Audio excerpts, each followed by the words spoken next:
सांस लेना एक ऐसी चीज जो हम सब हर पल हर सेकंड करते हैं, लेकिन शायद ही कभी इस पर सोचते हैं। यह हमारे होने का सबूत है, हमारी जिंदगी का आधार। पर हम इसे तब तक फॉर ग्रांटेड लेते हैं जब तक हर एक सांस लेना एक जंग ना बन जाए। जरा सोचिए, एक औसत इंसान हर दिन 20,000 से भी ज्यादा बार सांस लेता है। ये एक बहुत बड़ा नंबर है ना? ये दिखाता है कि हमारे फेफड़े बिना रुके, बिना थके हमारे लिए काम करते रहते हैं। लेकिन तब क्या होता है जब सांस लेने की यही आसान सी क्रिया एक चुनौती बन जाए? ये सवाल लाखों लोगों के लिए सिर्फ एक सवाल नहीं, बल्कि उनकी रोज की सच्चाई है, और इसका असर उनकी पूरी जिंदगी पर पड़ता है। तो चलिए सबसे पहले यही समझते हैं। इस हिस्से में हम उन बीमारियों को जानेंगे जो सांस लेने में दिक्कत पैदा करती हैं, और ये भी समझेंगे कि आखिर हमारे फेफड़ों के अंदर चल क्या रहा होता है। तो सबसे पहले बात करते हैं सीओपीडी की। अब ये कोई एक बीमारी नहीं है, बल्कि एक अम्ब्रेला टर्म है। मतलब इसके अंदर फेफड़ों की कई बीमारियां आती हैं। इन सब का एक कॉमन लक्षण है वक्त के साथ सांस लेने में दिक्कत का बढ़ते जाना। अब सीओपीडी में मेनली 2 तरह की प्रॉब्लम होती हैं। एक है क्रॉनिक ब्रोंकाइटिस। इसमें सांस की नलियों में सूजन आ जाती है और वो बलगम से भर जाती हैं, जिससे रास्ता ब्लॉक हो जाता है। और दूसरा है एम्फाइजीमा। इसमें फेफड़ों के अंदर जो हवा की छोटी छोटी थैलियां होती हैं ना, वो डैमेज हो जाती हैं। इससे ऑक्सीजन लेना और कार्बन डाइऑक्साइड छोड़ना दोनों ही मुश्किल हो जाता है। और पता है, ये बीमारी अक्सर बहुत धीरे धीरे बढ़ती है। लोग इसके शुरुआती लक्षणों को, जैसे थोड़ा चलने पर सांस फूलना, अक्सर उम्र का तकाजा मानकर इग्नोर कर देते हैं। वो सीढ़ियां चढ़ने से बचने लगते हैं, पर ये नहीं समझ पाते कि ये एक बड़ी प्रॉब्लम का सिग्नल हो सकता है। तो ये कुछ वार्निंग साइंस हैं जिन पर ध्यान देना बहुत जरूरी है, जैसे कि लगातार खांसी आना, रोज के छोटे मोटे काम करते हुए भी सांस फूलना, या सांस लेते हुए सीटी जैसी आवाज आना।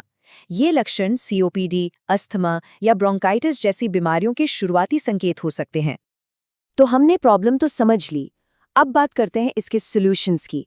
और सबसे पहले हम देखेंगे कि कुदरत यानी कि नेचर हमारी कैसे मदद कर सकती है।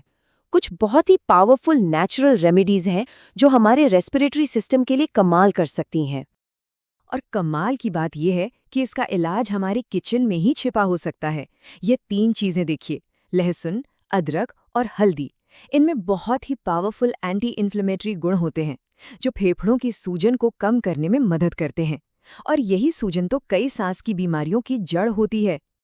और ये काम कैसे करते हैं वो इस टेबल में बहुत अच्छे से दिखाया गया है। देखिए, लहसुन में होता है एलिन, अदरक में जिंजरॉल्स और हल्दी में होता है करक्यूमिन।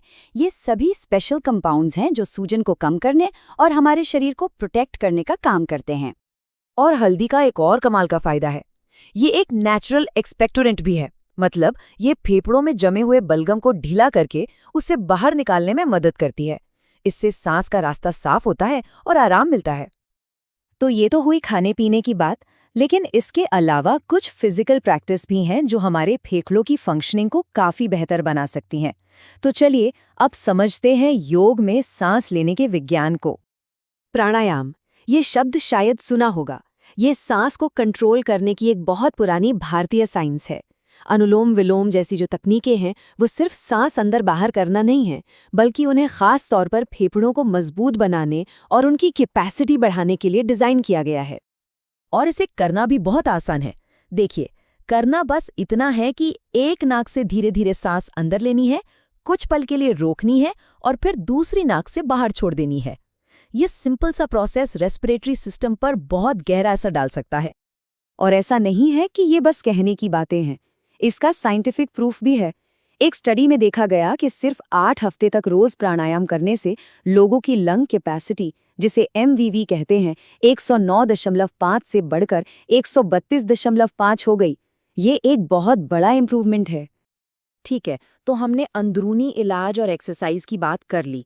अब जरा अपने आसपास देखते हैं, खासकर अपने घर में, क्योंकि हम जिस हवा में सांस लेते हैं ना, उसकी क्वालिटी भी बहुत ज़्यादा मैटर करती है। अमेरिकन लंग एसोसिएशन ने घर की हवा को साफ रखने के लिए 4 सबसे जरूरी बातें बताई हैं। घर में कीड़े और फंगस को पनपने न दें, धूल मिट्टी और पेट डैंडर को कम करें, घर में हवा आने जाने का अच्छा इंतजाम हो और चूल्हे भट्टियों जैसी चीजों को साफ रखें। एक बहुत सिंपल लेकिन हाई इम्पैक्ट टिप है। हर 3 महीने में अपने घर के फर्नेस या एसी का फिल्टर जरूर बदलें।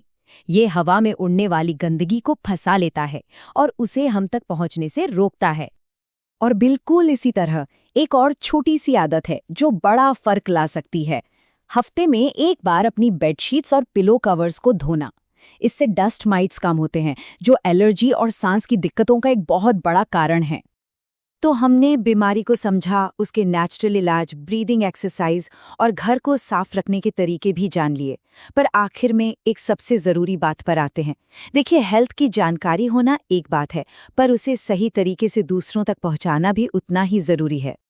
रिसर्च ये बताती है कि स्पोकन एनिमेशन, मतलब जिस तरह ये जानकारी अभी पेश की जा रही है, वो मुश्किल मेडिकल बातों को समझाने का सबसे अच्छा तरीका है। इससे फर्क नहीं पड़ता कि किसी को पहले से कितना पता है, जानकारी सब तक आसानी से पहुंच जाती है। लेकिन सिर्फ अच्छे विजुअल से काम नहीं चलता। असली जादू तो कहानी में होता है, स्क्रिप्ट में। जानकारी को एकदम साफ, आसान और दिलचस्प तरीके से बताना पड़ता है, ताकि लोग उसे न सिर्फ देखें बल्कि समझें और याद भी रखें।